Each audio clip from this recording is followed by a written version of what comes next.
Estás escuchando Milenio 3, por Ayuka Nanika. Cuentan las más antiguas crónicas que en el año 544 llegó a Edesa, en las tierras de Turquía, un lienzo que no estaba hecho por la mano del hombre. En él era visible la imagen de un individuo torturado por el martirio de la crucifixión. 400 años después, en Constantinopla, la multitud pudo ver por vez primera aquel prodigio. La impresión fue brutal entre el pueblo. La misteriosa efigie barbada surgía de la tela con tal claridad que parecía que fuese a cobrar vida. En los pies y las manos eran visibles densas manchas de sangre. Buenas noches, Milenio 3, uno de los programas que más nos habéis solicitado sin duda alguna. Esos envíos que nos hacéis a milenio3@cadenaser.com. Hoy, pues se ven cumplidos porque creo que tenemos un gran programa por delante. La SER cambia de aspecto, siempre lo digo. Penumbra en el estudio 1, no solo para España, sino para todo el mundo. Os habla Iker Jiménez y todo un equipo de profesionales. Carmen Porter, Carlos Barroso, Katia Rocha y Juan Carlos Ingelmo en los controles de esta nave de radiodifusión. Efectivamente, en el año 944 de nuestra era se habla de una síndone, de un lienzo misterioso que llega a Estambul. Hay constancia de que en 1204, tras la ocupación de los cruzados, ese lienzo llega a Francia. Y después, en 1543, se traslada a Turín, donde hoy está. Mientras hacemos este programa, esa figura, ese trozo de tela misterioso, 430 centímetros de largo y 110 de ancho, continúa desafiando a la ciencia. El enigma de la sábana santa no es un enigma tan solo religioso. Estaríamos muy equivocados. Es un verdadero enigma científico hoy en día. Un enigma que además ha motivado las investigaciones de todo tipo de expertos, creyentes y completamente agnósticos. Y todos se encuentran en esa efigie latente como si hubiera sido quemada. Esa efigie de un hombre barbado, de 1,81 de altura. Esa especie de silueta que después de 50 años de pruebas nadie ha podido volver a reproducir. Algunas de las últimas noticias, se vuelve a hablar actualmente de la sábana santa, y luego lo iremos desbrozando, hablan de 2000 bronces ardientes a diferentes temperaturas sobre los que se echó todo tipo de linimentos, inciensos, aloes, materiales con los que se supone que se crucificaba y embalsamaba en la época de Jesús de Nazaret. Ninguno de esos 2000 bronces, de esas 2000 pruebas, ha dado el mismo resultado. Sigue siendo, como digo, algo que nos desafía a todos. Tengo que decirles que parte del equipo de Milenio 3 tuvo la suerte, la increíble suerte, con un permiso muy especial, de estar hace un año 4 días a solas con la sábana santa de Turín. Y tengo que sincerarme con todos ustedes, con todos vosotros.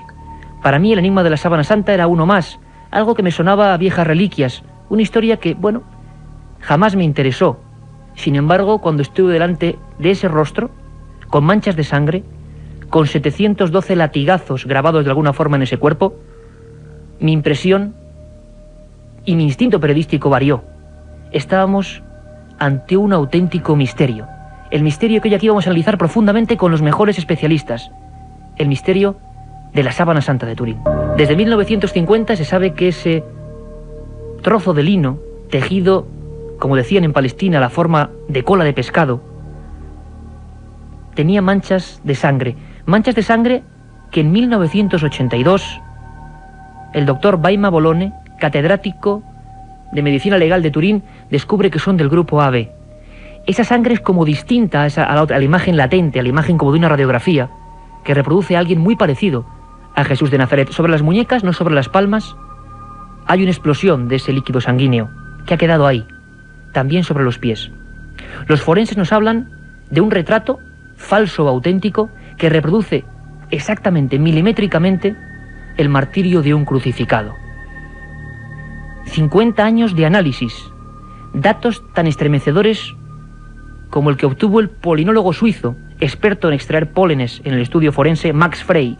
En 1978 se analiza esa sábana y se demuestra que hay 22 tipos distintos de pólenes precisamente que correspondían a Turquía, a Francia, a Italia, y la mayoría de ellos eran endémicos, eran solo propios de Genesaret, en Palestina.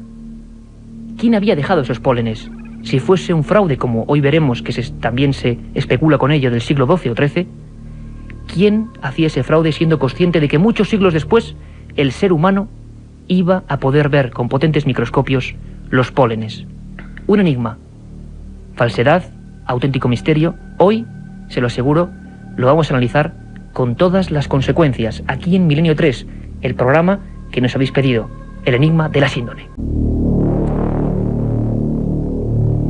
Como digo ahora mismo, metido en una urna de gas inerte, esa figura, sea de quien sea, sigue observándonos.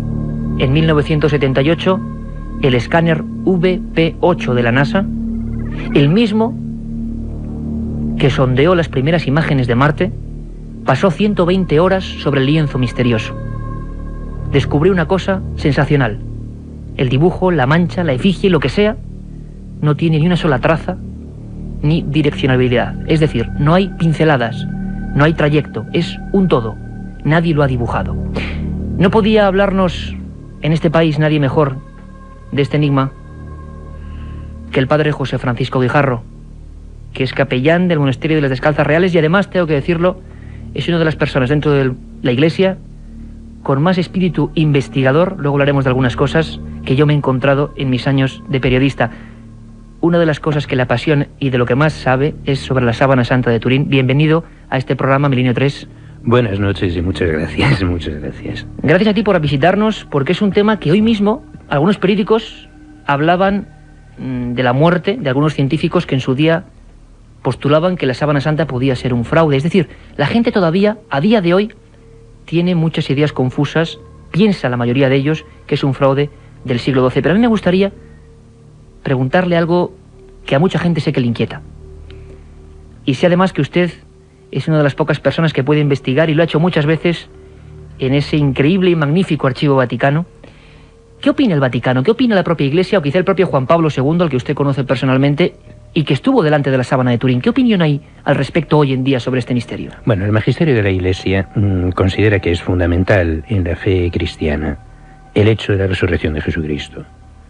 El que haya una reliquia relacionada más o menos con la resurrección ni le pone ni le quita garantía ni veracidad al misterio, que es lo que es fundamental de la fe. Entonces, el lienzo, la síndone, considerado la sábana santa de Turín, es, si acaso, un elemento accesorio, un objeto de devoción y de culto durante siglos, durante los últimos siglos, en la fe y en la vida de la Iglesia, pero de cuya autenticidad no depende la verdad de la resurrección. Desde el magisterio de la Iglesia, desde la teología, en lo que tenemos que insistir es en el hecho de la resurrección de Jesucristo, de la muerte y de la resurrección de Jesucristo. Y tenemos que dejar como una cosa accesoria, respetable pero accesoria, las distintas reliquias de la pasión, como puede ser el lignum crucis, como puede las distintas reliquias que se conservan de la cruz, el título de la cruz, el además medio un título tema de la apasionante, cruz, el titulum crucis de la Basílica Sesoriana de Roma, la sábana santa de Turín, los clavos, las espinas que en unos sitios o en otros se relacionan con la corona de espinas. Todas estas cosas son dignas de respeto, de análisis, de estudio, pero no son determinantes para lo que es la fe de la Iglesia. De todas formas, la sábana santa, este objeto que hoy analizamos en concreto, y un gran misterio sobre las reliquias, digamos, que se consideran por lo menos auténticas o mejor analizadas por la ciencia, ninguna de ellas ha sido tan analizada como este objeto, este lienzo que, como digo, todavía está ahí y impresiona. Ya os lo comento y se lo comento a toda la audiencia de forma personal, porque se ve que es un martirizado, un hombre que ha sufrido y que de alguna forma ha dejado su impronta ahí. Volvemos en un segundo a analizar esto con toda la profundidad que se merece. La otra realidad. Milenio 3, en la cadena SER. La estampa de un crucificado que resiste cualquier análisis científico. Y luego hablaremos de esa famosa prueba del carbono 14, año 88, todos los telediarios del mundo, todos los periódicos del planeta Tierra hablan del gran fraude. Esa prueba del carbono 14 realizada por el British Museum indica que puede ser una reliquia comprendida entre los siglos XII y XIII, entre el año 1260 y 1390.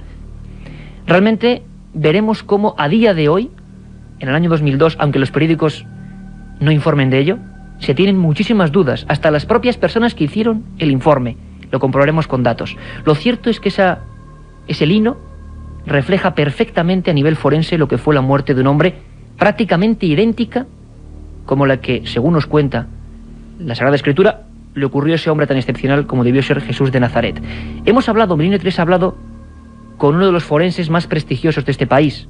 Es José Antonio García Andrade, catedrático, profesor de psiquiatría forense en la Universidad Complutense de Madrid. Y le hablábamos de la llamada autopsia de Cristo.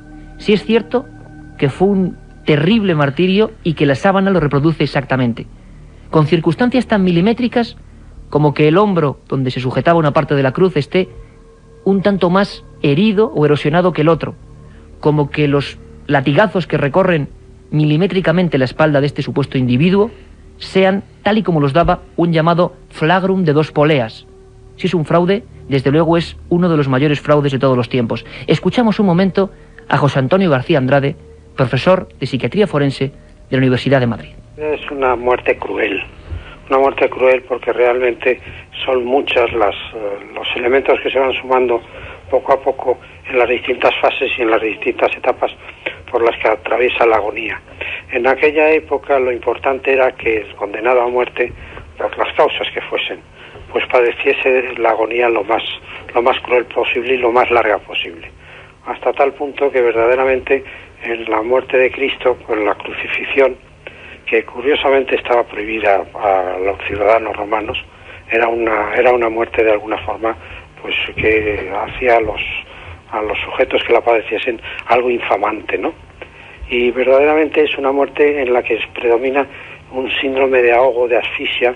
El sujeto se medio cae, se deja caer por el peso del cuerpo, trata con los brazos de estirarse hacia arriba para superar esa situación de asfixia, de ahogo, y verdaderamente es cruel, y sin embargo es curioso al mismo tiempo que para acelerar la muerte en alguno de estos cuadros, de alguno de estas personas que ya estaban condenadas a morir en la cruz, que entonces alguno de los verdugos con un mazo rompiese las piernas del crucificado para que entonces ya no se pudiese erguir y la muerte por asfixia fuese lo más rápidamente posible. Una muerte tremendamente cruel. José Francisco Guijarro, el Santo Sudario de Turín refleja exactamente esta muerte tal y como debió ocurrir. Sí, desde luego. Y además hay que tener en cuenta una cosa. Cuando el emperador Constantino se convierte al cristianismo, se suprime y se prohíbe en todo el Imperio Romano la muerte de cruz, que era una cosa tan atroz para los que la habían visto, que no se encuentran representaciones iconográficas de Jesucristo crucificado hasta que se había olvidado lo que era la crucifixión. Debe ser un espectáculo terrible para el pueblo que, sin embargo, acudía allí a observar ese tipo de actos. Bueno, morbo hay en todas partes. Pero claro, la muerte de cruz, cuando era una realidad que se conocía en la sociedad y se conocía directamente, era algo tan terrible que los cristianos nunca se atrevieron a representar a Cristo crucificado hasta que desapareció la crucifixión. Y entonces ya, en el siglo VI, se empieza a representar a Cristo crucificado. Pero sin embargo, es por las palmas de las manos. Claro, como no había un ejemplo directo de lo que era la crucifixión, y hay el texto del Salmo de han taladrado mis manos y mis pies, se interpreta el taladrar las manos como el taladrar la palma. Que si se cuelga un cuerpo, vivo o muerto, colgándolo de un clavo que le atraviesa la palma de la mano, el mismo peso del cuerpo hace que se desgarren los pocos músculos y los tendones que quedan entre los metacarpianos y se cae. Le preguntaba esto porque nuestra audiencia nos dice siempre que si en la Sábana Santa, en las fotos que han visto, yo lo pude ver allí, las imágenes están, los clavos supuestamente, o la sangre está en las muñecas, es curioso porque ya todo el mundo en aquella época, en la Edad Media, supuestamente pensando siempre que era un fraude, según dice la gente, lo más lógico sería representar esa figura del lienzo con las palmas de las manos clavadas, como ocurría en toda la iconografía artística, ¿no? En toda la iconografía cristiana posterior a Constantino, que es ya un siglo y medio después de Constantino, que es cuando se empieza a representar a Jesús crucificado. Hasta entonces no habían tenido el valor de representar a Cristo crucificado. Por lo que era la crucifixión, por lo que ellos sabían que era la crucifixión, pero cuando ya la crucifixión es algo que se olvida y que queda en un recuerdo de la historia, pues entonces ya se representa al crucificado como se pensaba que era un crucificado. No sé, ¿qué nos pasaría a nosotros ahora, por ejemplo, si hay que representar un garrote vil? Que es una cosa que ha desaparecido ya de nuestra cultura más inmediata. Sin embargo, si ese es Cristo el que está en ese lienzo, parece ser, según los forenses, que fue clavado por el llamado espacio de Destot, como en las muñecas, una especie de hueco que tenemos, ¿no? Sí, es que únicamente metiendo un clavo entre lo que es el cúbito y el radio, se consigue que no se desgarre la mano y que pueda permanecer el peso del cuerpo colgando de las dos muñecas, de dos clavos en las muñecas, sin que la mano se desgarre. Pero claro, si se desgarra la mano clavando por la palma, entonces el cuerpo, vivo o muerto, se cae al suelo.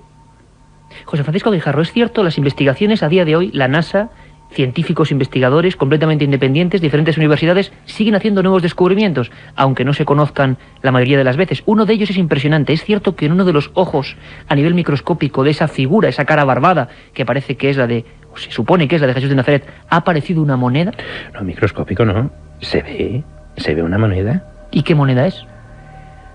Es un lepton, que es una moneda griega de cobre, pequeña. O sea, sería pues lo que sería ahora una moneda de 5 euros, vamos, más o menos, que se utilizaba, había la costumbre de poner unas monedas sobre los párpados para que quedaran cerrados los ojos de los cadáveres. Y entonces, en el ojo izquierdo del cadáver se ha conservado el lepton, mientras que el del ojo derecho se ha debido caer. Y por eso, cuando ha quedado impresionada, estampada, la figura del crucificado en el lienzo, en la sábana de Turín, ahí se ha llegado a ver efectivamente que, aparte de las manchas de sangre en la frente y estas cosas, que se conserva la moneda. Es impresionante otro detalle, y es que a pesar de todas las pruebas realizadas, hay detalles de ese lienzo, de esa figura, que desafían a cualquier concepto científico. Por ejemplo, ya ha llovido, pero en 1898 uno de los primeros fotógrafos, el abogado y fotógrafo Secondo Pia, fue encargado para realizar las primeras imágenes en negativo de esa imagen. El susto fue tremendo. Ahí empieza la verdadera investigación científica de la Sábana Santa, porque ocurría algo en esas fotografías de Segundo Pia, ¿no? Bueno, lo que pasa es que a lo largo de los siglos se ha ido perdiendo la coloración o la pigmentación de la estampación de la Sábana Santa. O sea, en este momento la Sábana Santa, vista con la vista natural, se conservan muy bien, se observan muy bien las manchas de sangre, pero la estampación de la figura del crucificado no se ve con facilidad a simple vista. Entonces, sin embargo, ocurría algo, ¿no? Había un efecto negativo al revés. Bueno, no, es que al obtener una fotografía con una emulsión ortocromática más sensible a una parte del espectro de lo que es el ojo humano, se ve que esa estampación, que ahora no se percibe con claridad a simple vista, sí se observa por la impronta que produce en una emulsión fotográfica ortocromática. Cuentan que Secondo Pia, este primer hombre que hace una fotografía en solitario, a oscuras, con unos focos muy concretos a la Sábana Santa, salió espantado, porque es la primera vez que el ojo humano ve esa representación que parece salir del lienzo. No, no es la primera vez, porque cuando se habla de Edesa, el año 534, y cuando todavía no se había perdido la pigmentación, entonces se observaba y se reconocía perfectamente lo que ahora ya ha quedado muy borroso. Y entonces hay algunas pinturas, algunos dibujos de copia de la sábana de Turín que representan con trazos. Esto es una copia pictórica, o sea, esto no es que sea una reproducción directa de la Sábana Santa, es una copia. Y entonces en esas copias se ve con toda claridad lo que ahora solamente se ve con claridad a través de la fotografía. Hay una copia de tamaño muy reducido en el Museo del Monasterio de los Descalzas Reales de Madrid. Sin embargo, en el año 88, José Francisco Guijarro, ocurre el gran estallido mundial, la sábana santa supuestamente, según dicen las noticias, es un tremendo fraude. Los científicos, que incluso hablábamos de la NASA, como John Jackson, catedráticos como Baima Bolone, personas que habían estado implicadas en la investigación, no se lo creen, pero el Museo Británico, encabezado ese comité de análisis por Michael Tidd, cogen un trocito de la sábana y lo someten al carbono 14. Vamos a ver qué es lo que ocurrió. En 1988 estalló la noticia. El British Museum analizaba un fragmento de la síndone y tras someterlo a la prueba del carbono 14, determinaba que se trataba de una falsificación del siglo XIII. La noticia se conoció en todo el mundo, provocando un cataclismo en millones de personas que consideraban auténtica la reliquia. 10 años después, en una carta remitida al Vaticano, los propios autores del análisis dudaban del procedimiento. Hoy, existen argumentos suficientes para pensar que aquella datación fue completamente errónea. El propio Michael Tidd, encargado y director en la época del British Museum, escribe al Vaticano diciendo que la fiabilidad del propio análisis que tanta polémica había creado en el mundo era realmente baja. ¿Qué ocurrió entonces con el carbono 14? Bueno, el carbono 14 es un procedimiento muy usado en arqueología, sobre todo en paleontología, porque el carbono 14 es un isótopo radioactivo, el carbono, que se da en todos los seres vivos. Entonces, cuando un ser vivo se muere, ese carbono se va degradando, va perdiendo radiactividad.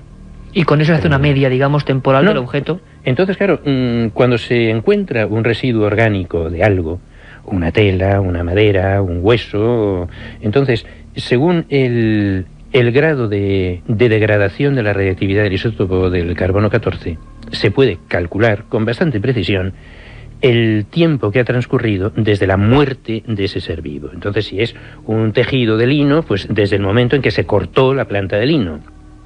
No desde el momento en que se fabricó la tela, eso es, se tejió la tela, eso es posterior. ¿Y qué fallo podía haber habido en este análisis? Se habla de procedimiento. Ahora vamos a escuchar a un físico, César Bartagil, pero bueno, si quieres lo escuchamos primero un momento, porque puede ser interesante. Espera un momento que concluyo esto, porque es que el lienzo ha estado expuesto hasta que se inventó la luz eléctrica, que es un invento reciente, vamos, ha estado expuesto siempre a la iluminación de velas. Ha sido incensado. Entonces, el lienzo está impregnado sin que se haya podido separar lo que es el lino original del depósito de humo, de la cera, de las velas, de los pábilos, del incienso y de todas estas cosas al que ha estado sometido, hasta que ahora recientemente ya lo han guardado en una urna llena de gas inerte. Pero vamos, esto es una cosa de es decir, que eso sí, podría incorporar tiempo, vamos a decirlo, en el análisis del carbono 14. Claro, si efectivamente el lienzo fuera del siglo XIII, al analizarlo con el carbono 14, una vez que ha estado sometido a la luz de las velas y a todo esto durante siglos, hubiera dado como resultado que era el 18 del 19. Porque la resultante del análisis de todo eso, cuando ha estado expuesto al exterior, es el resultado de todos los organismos vivos que han contribuido a formar esa muestra, que es el lino originario, el humo de la cera de las velas, el humo de los pábilos de las velas, que serían de algodón, sabe Dios qué. Y claro, todo eso que es carbono se ha ido depositando. Acumulando. Se ha ido depositando allí, y al hacer el análisis de la muestra no se ha podido separar lo que es lino de lo que es toda la impregnación de humo. Y que ha ido datando evidentemente hacia más la edad de la sábana santa. Pero vamos a escuchar a un físico, César Bartagil, Milenio 3 habló con él, profesor de física, que ha hecho una exposición últimamente en la Universidad de Segovia, hablando de por qué falla ese análisis. Y lo dice un físico. Vamos a escucharlo. La sábana santa, digamos, no es un objeto típico para un arqueólogo, porque no ha estado en su lugar, ha permanecido en un lugar todo el tiempo hasta que se descubrió y se ha llevado al laboratorio. Todo lo contrario. El problema no es la técnica del carbono 14. Para la sábana santa hay muchísimas dudas debido al objeto que se quiere datar. Entre otras cosas, ha sufrido un incendio en 1532.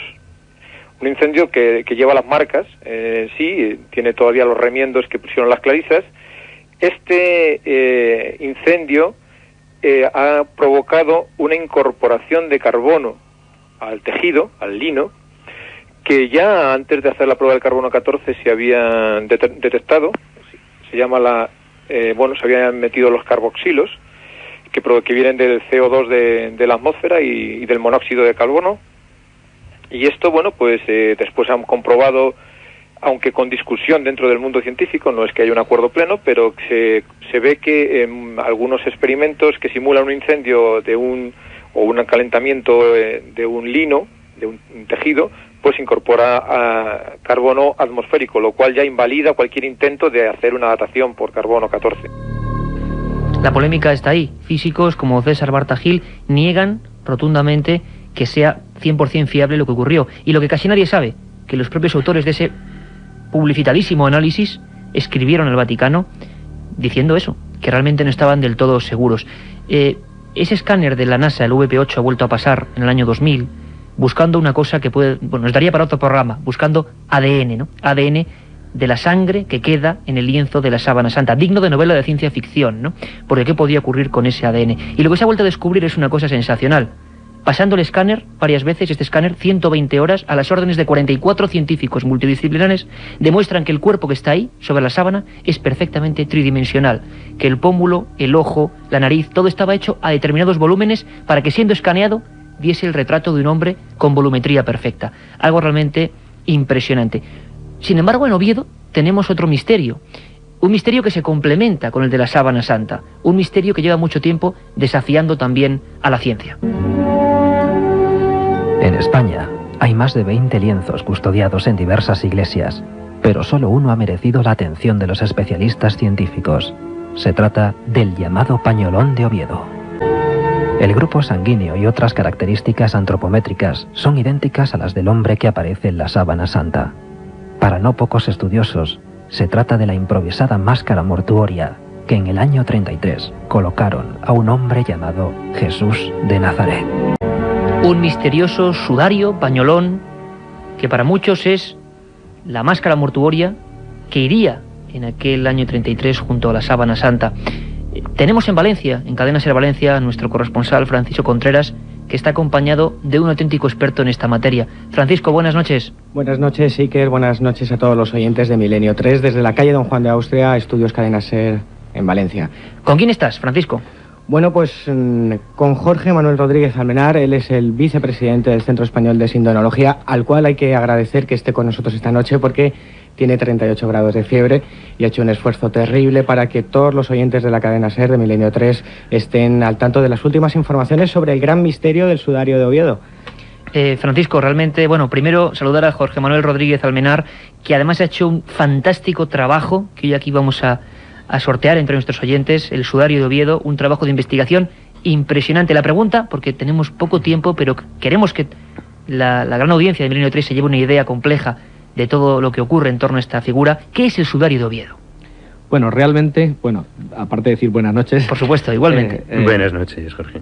Realmente se trataría de una tela accesoria que se utilizaría para el transporte del cuerpo entre la cruz y el sepulcro. O sea, no es propiamente... lo de máscara mortuoria puede originar un poco de confusión.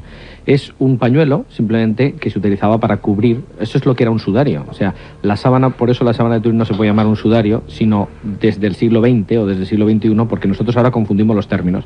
En el tiempo de Jesús, desde luego, una cosa era la síndone, por eso nosotros utilizamos la palabra síndone para referirnos a la sábana, y otra cosa es el sudario. Sudarión, en griego, es pañuelo, prácticamente. Por eso se habla del pañolón, pero vamos, es un pañuelo grande.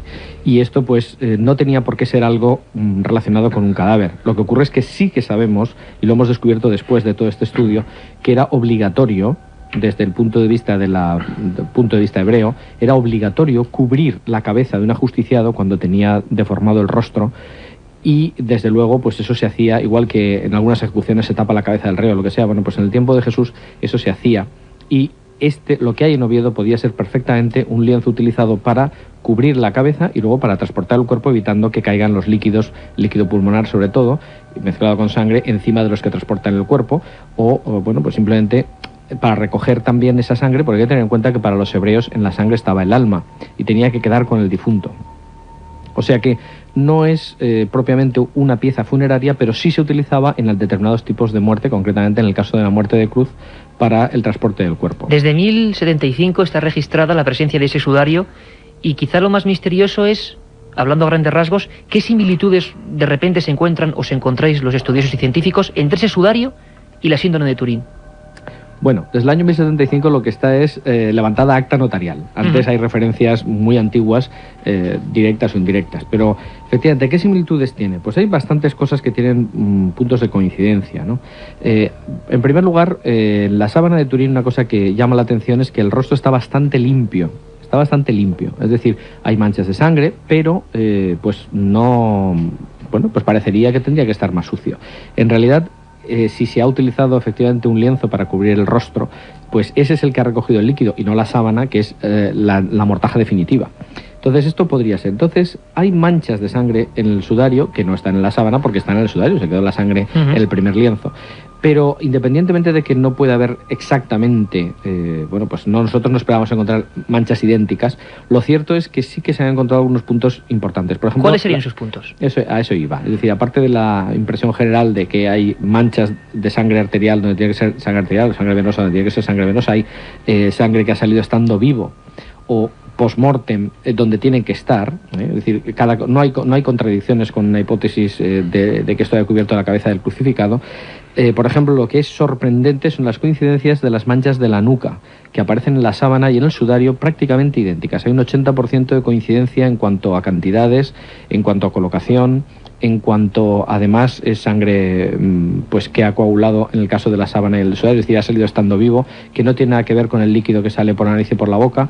Es decir, hay pues algunas manchas que son mucho más coincidentes de lo que cabría pensar, y desde luego hay que descartar totalmente que sean una simple coincidencia, porque sería prácticamente remota la posibilidad de que se quedaran unas manchas iguales en otro sitio, ¿no? Y sobre todo el mismo grupo sanguíneo, claro, que es lo que a la gente más le puede llamar la atención, ese grupo AB. Claro, es que coinciden todas las de todo el perímetro de la cabeza, ¿no? Es decir, que no es que sea, digas, no solamente una, hay una serie de coincidencias. Esto sin imágenes es prácticamente imposible de decir. Las de la nuca sí que se ven a simple vista y se ve muy bien, pero efectivamente es sangre del grupo AB en los dos casos, y además, pues ya digo, donde tiene que ser sangre premortem lo es, donde tiene que ser sangre postmortem en los dos lienzos, ¿no? O sea, y luego, sobre todo, hay que tener en cuenta que el rostro del hombre de la síndone es un rostro bastante especial. Es decir, por ejemplo, tiene 8 centímetros la longitud de la nariz, y en esa cara, que es, ya digo, que se sale de la media, dijéramos, pues encajan muy bien las manchas del sudario.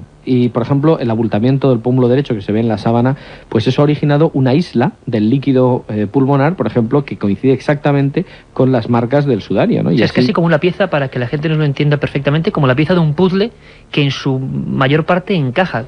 ¿Cómo sería posible, entonces? Eso es un buen ejemplo porque prácticamente está tomado de una frase que dijo el director de nuestro equipo de investigación, don Guillermo Heras, que dijo: a mí me encantan los puzzles y esto es como montar un puzzle sin saber cuál es el resultado final. O sea, nosotros cuando empezamos a estudiar el sudario, pues unas 40 personas, que pues unos han muerto, otros pues le han dejado la investigación, porque en 14 años pues pasan muchas cosas, pero pues todo este equipo pues no sabía exactamente lo que iba a salir, ni teníamos mucha idea de lo que era un sudario, ni qué era aquello que había más que un trapo sucio, manchado, arrugado y poco más, ¿no? Y sin embargo, pues cada mancha se ha ido analizando y son pues como piezas que se han ido colocando, y luego partiendo de una hipótesis. Es decir, vamos a suponer que bueno, a partir de un determinado momento los forenses determinan exactamente la posición de las aletas de la nariz y de los labios superior e inferior de la boca, ¿no? Entonces, a partir de ese momento, en el momento en que encuentran elementos que permiten concretar ese punto, encajan todas las piezas. Es decir, porque colocado el sudario alrededor de la cabeza, todas las manchas están en su sitio, ¿no? Y ya digo, no solamente coinciden con una cabeza de un crucificado, sino muy bien con las de la cabeza del hombre de la síndrome. A mí me gustaría pasar ahora el testigo a José Francisco Guijarro, porque hay un detalle impresionante. Hablábamos antes de esa sangre en la sábana y en el sudario de Oviedo y del interés de los científicos. Es más, hay un teletipo de última hora de las varias facultades de Brasil, un debate de varios científicos en la posibilidad de clonar o no a Cristo, porque se podría sacar una hebra de ADN. ¿Qué opinión tiene, por ejemplo, puede tener la Iglesia en torno a una prueba que busque ADN dentro de la sangre de esas reliquias? Pues que la busquen a ver si lo encuentran. Si eso es una cosa que ese tipo de investigación... Porque científicamente al menos habría bases para intentar hacerlo, ¿no? Por lo menos se puede intentar. Por lo menos se puede intentar. Si me permiten, yo diría que sobre eso sé un poquito, ¿no? Entonces, lo que ocurre es que la determinación del ADN pues es difícil porque se trata de un ADN muy antiguo, es decir, toda la cadena genética pues está rota y hay fragmentos. Lo que sí que sería importante es hacer una comparativa de ADN entre la sábana y el sudario, porque se supone que son de la misma persona, los fragmentos que haya coincidirán. Entonces, eso sí que se puede hacer. Desde luego, clonar a Jesucristo primero no se puede clonar a una persona, se puede hacer un hermano gemelo de ella y no sería Jesucristo, sería un hermano sería gemelo. El hombre de la síndone, en todo caso. El hombre de la síndone. Bueno, pero aparte de eso, sería un hermano gemelo del hombre de la síndone, no sería el hombre de la síndone, porque clonar no es hacer la misma persona, sino un hermano gemelo, ¿no? Mira, no se ha conseguido clonar. Como hipótesis de ciencia ficción, bien. Pero el hacer una comparación de lo que se encuentre, de lo que se pueda encontrar, de la misma manera que se ha podido identificar el grupo sanguíneo, si se puede encontrar algo de ADN en sangre en los dos testimonios que se han encontrado, incluso hay otras manchas de sangre en clavos, en espinas, pues adelante. Si... Veremos lo que dice la ciencia. De todas formas, 22:45 horas, yo quería despedir, ha sido brevísimo, haremos un programa solo sobre el pañolón de Oviedo, porque lo que queremos ahora en Milenio 3 en estos primeros programas es sondear y que la gente vea los misterios muchísimos que hay. Queremos agradecer de verdad tanto a Jorge Manuel Rodríguez Almenar, trabajo excepcional, el sudario de Oviedo, una guía de imágenes realmente impresionante de 14 años de profunda investigación, que además hoy vamos a sortear a nuestros oyentes, y os emplazamos, Francisco, Jorge Manuel, a estar haciendo un programa solo sobre este misterio, porque los oyentes se han dado cuenta hoy seguro que merece mucho la pena. La otra realidad. Fenómenos extraños. Misterios sin resolver. Milenio 3. En la SER. Haremos, lo prometemos, un programa solo dedicado con nuestros compañeros hoy en Valencia sobre el tema del pañolón de Oviedo. Hemos dejado unos cuantos detalles para sembrar misterio, para realmente dejaros con la miel en los labios en el buen sentido, porque retomaremos la investigación. No tenemos mucho tiempo, pero José Francisco Guijarro, hemos sondeado, hemos dejado, podríamos hacer un programa especial de muchas más horas sobre la sábana santa y sobre su misterio, pero me gustaría preguntarle ya casi a nivel personal. A día de hoy se habla de todo tipo de cosas, la sábana santa sigue sin saberse realmente qué es, y para usted, ¿qué clase de energía pudo desprender aquel hombre, si es aquel hombre, Jesús de Nazaret, el que se quedó grabado allí? Bueno, eso es una cuestión interesante, porque es un fenómeno único. Entonces, no hay otro tipo de comparación, ni con otros cadáveres, ni con otros lienzos, ni esto. Se trata, y esto se ha visto, de una estampación, casi podríamos decir por una proyección, sobre un plano, o sea, sobre un lienzo, como si hubiera estado rígido, de la figura geométrica de un cuerpo muerto, tanto por la parte anterior del cuerpo como por el dorso, por la espalda. No es que haya quedado una mancha sobre el lienzo a partir del cuerpo, porque si el lienzo, en vez de estar rígido en el momento en que se estampa la imagen, hubiera estado envolviendo el cuerpo, no veríamos, por ejemplo, la figura del rostro del hombre de la síndone, no lo veríamos completamente de frente.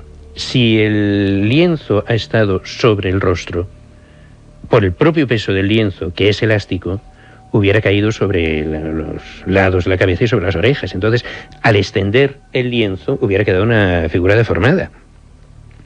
Mientras que aquí, de lo que se trata es de una proyección geométrica sobre un plano de la figura de un cuerpo muerto. ¿Qué tipo de energía o qué ha podido producir esa pigmentación sobre el lienzo?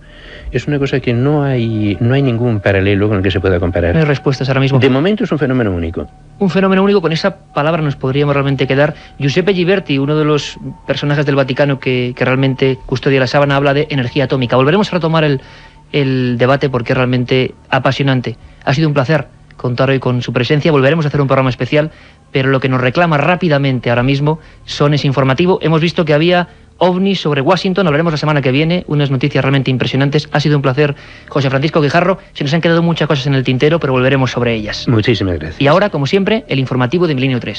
El Papa Juan Pablo II se encuentra de viaje por Norteamérica, en Canadá, para asistir a la Jornada Mundial de la Juventud, y después en México y Guatemala, donde el pontífice elevará los altares a dos personas de mucho peso para el catolicismo en ambos países. La canonización de Guatemala es especialmente significativa para España porque se convertirá en santo Pedro de Betancur, un emigrante nacido en en la isla de Tenerife. Esto será el 1 de agosto, un día antes en México. El Papa canonizará al indio Juan Diego, cuya figura es bastante más polémica que la de Betancourt. Fue el testigo de la aparición de la Virgen de Guadalupe y hay incluso quienes dudan de que existiera en realidad. En México se espera el acontecimiento con gran expectación. Enseguida nos iremos allí. Antes repasamos con Carmen Portero otras noticias en titulares. Un asteroide podría colisionar contra la Tierra en el año 2019. Oleada ovni en Argentina.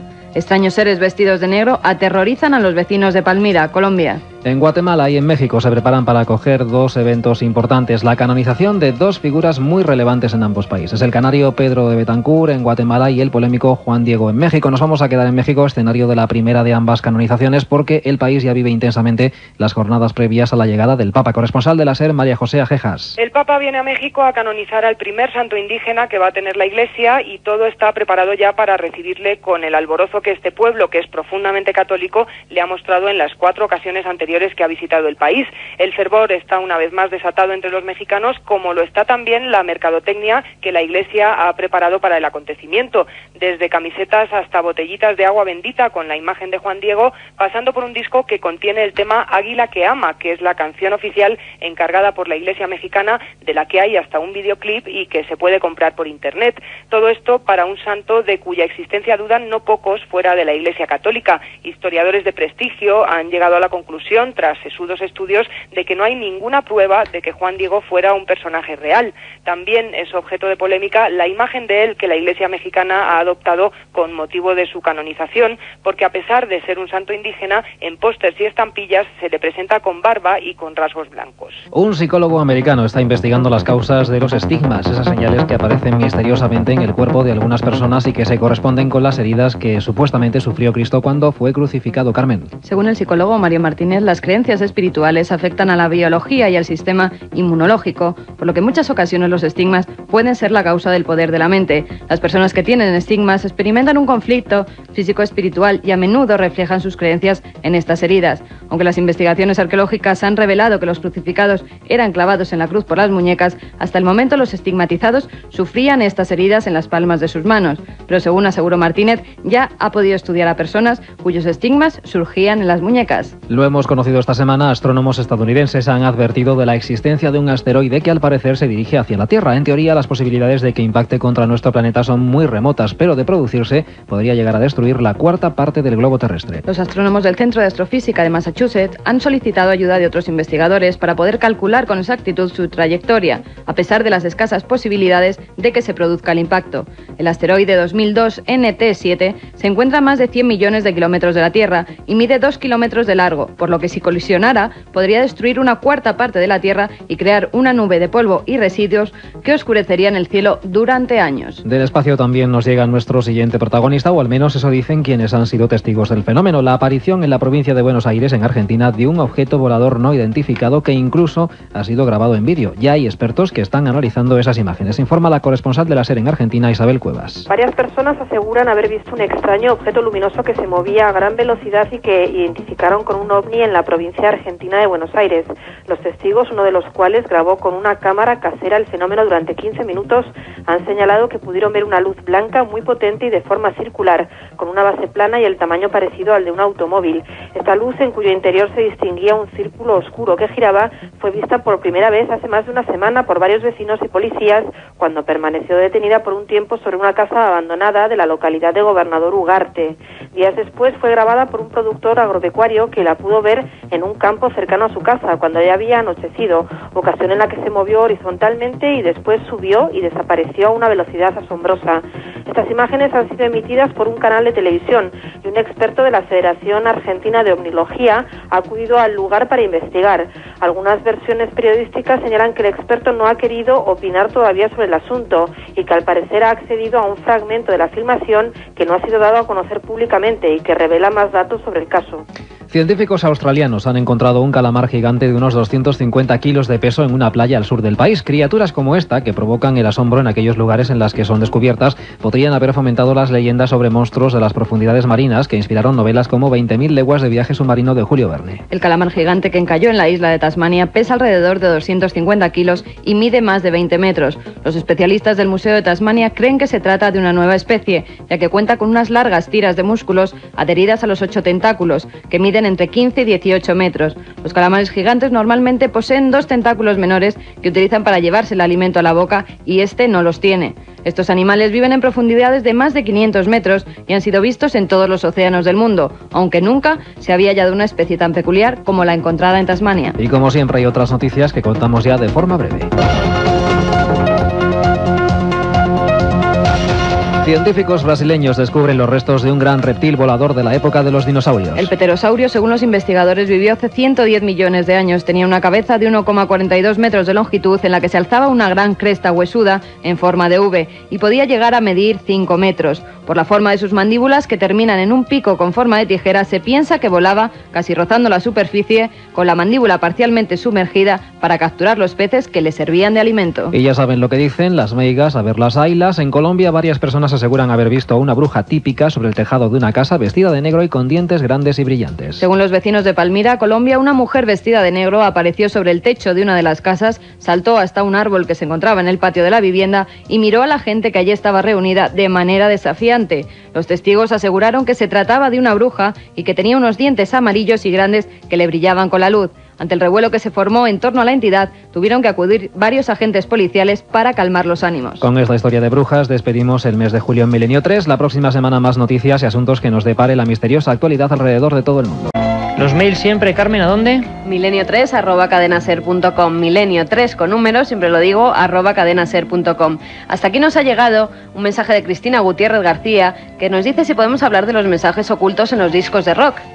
También leyendas urbanas. Aida Castañeda nos lo pide para un próximo programa.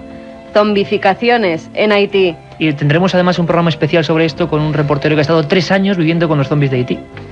Además, nos piden que hablemos del Dorado. David Rico nos dice que si podemos hacer un programa especial sobre esta ciudad. Pues mítica. Lo haremos, y sobre todo los misterios que hay en los túneles de América que ahora se están descubriendo. Katia Rocha. Buenas noches. Buenas noches. Contestador automático, número de teléfono 91 532 45 32. Y hay que decir que muy pronto un programa especial para todos sus oyentes. Habrá sorpresas. Sí, y los oyentes además se van a oír los mensajes que nos han dejado.